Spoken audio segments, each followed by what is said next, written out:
I say that because that's what an apprentice, we all understand that language. Being a follower of Jesus, there would be three things. As an apprentice of Jesus, you would organize your entire life, that's what we're going to talk about, to become resilient, around being with Jesus. The first thing is being with Jesus.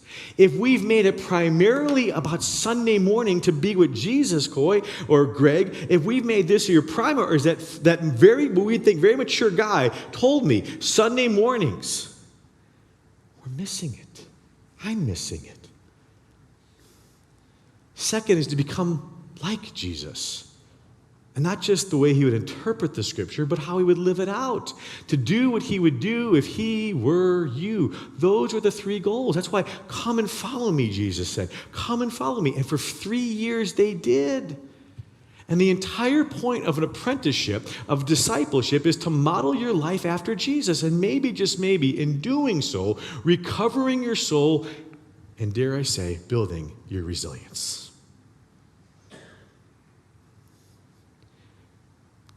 Christianity is far more than a set of beliefs. It is a lifestyle. It is a lifestyle to pursue in pursuing Jesus. The invitation is always there with Jesus. John 10:10. The thief comes only to steal and kill and destroy. And today, I am not anti-technology. I love it and I hate it all at the same time. But I think he's using distraction. I think he is using noise to kill and destroy. But I have come that they may have life, abundant life, and have it to the full. And the thing is, it doesn't matter. To have that life, abundant life, it's not about circumstances. It's not about COVID or racial tension or Republicans or Democrats or where things are at in a country politically. It's not about what you have and what you don't have. See, we've made it all about this. You can have life to the full no matter what circumstances are going on in your life. When was Jesus hurried? When was Jesus anxious? When was Jesus never, ever present with the person in front of him? And yet he knew where he was going. He knew what he was going to have to do. The torture, the beatings, the cross.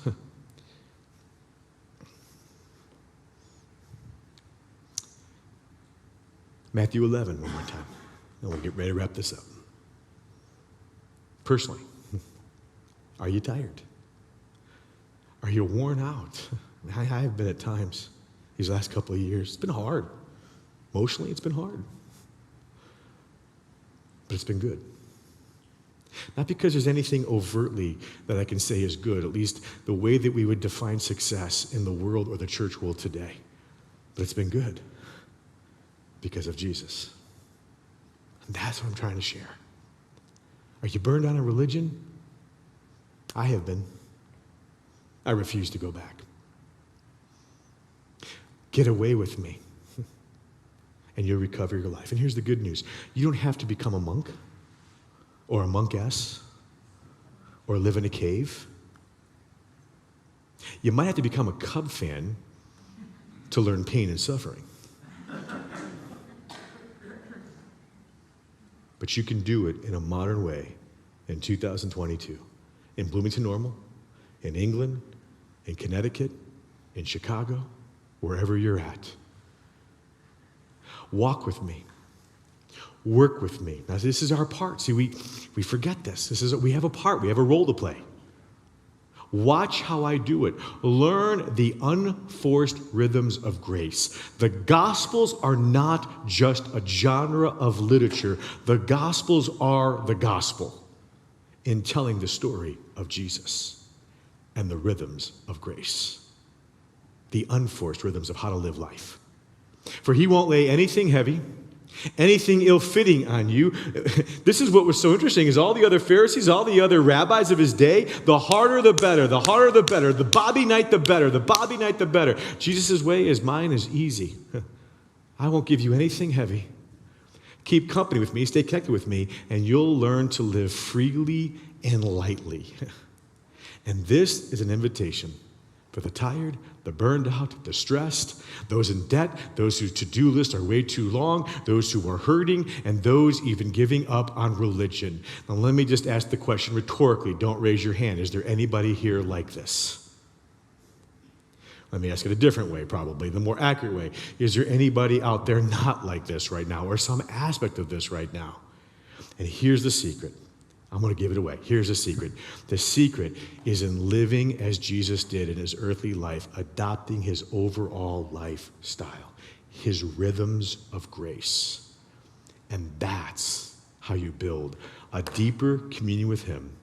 And that's how you build a deeper resilience. For in this world, you will have what, church?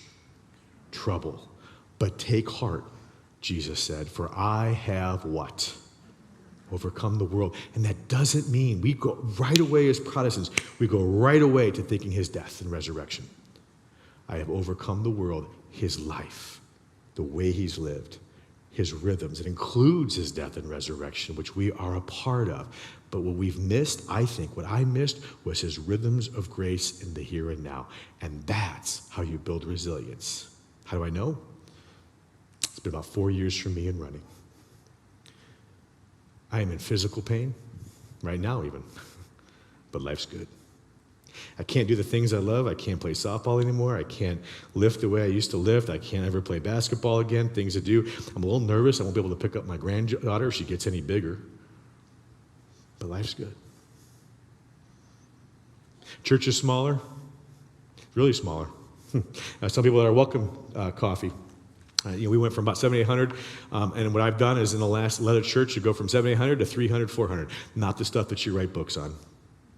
It's not going to get me on the speaking circuit. It's not going to get me to write books, all that stuff, all where fame and fortune, where all the successful people out there do it. But life is really good and deeper meaning than ever. Maybe, just maybe, that's not what success is. It can include that, and thank God for those who have hit that.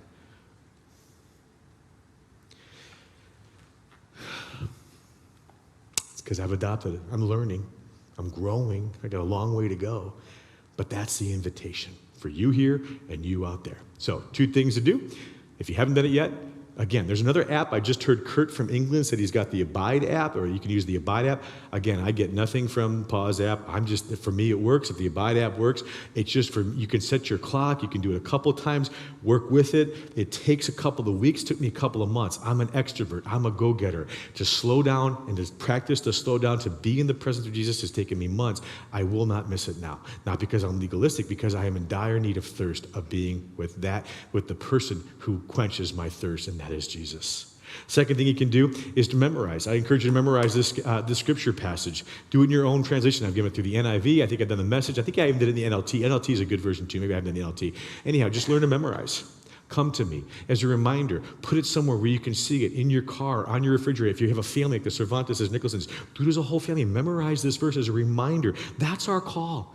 It includes Sunday, but it's so far more than Sunday. And we're going to learn practices. You're going to learn things like benevolent detachment. You're going to learn things like silence and solitude. I'm going to try to introduce it because this is how Jesus lived. In a far simpler way. To be with Jesus, to take his yoke of his teaching and his lifestyle on you, and you will find rest for your souls. Another way of saying it, resilience.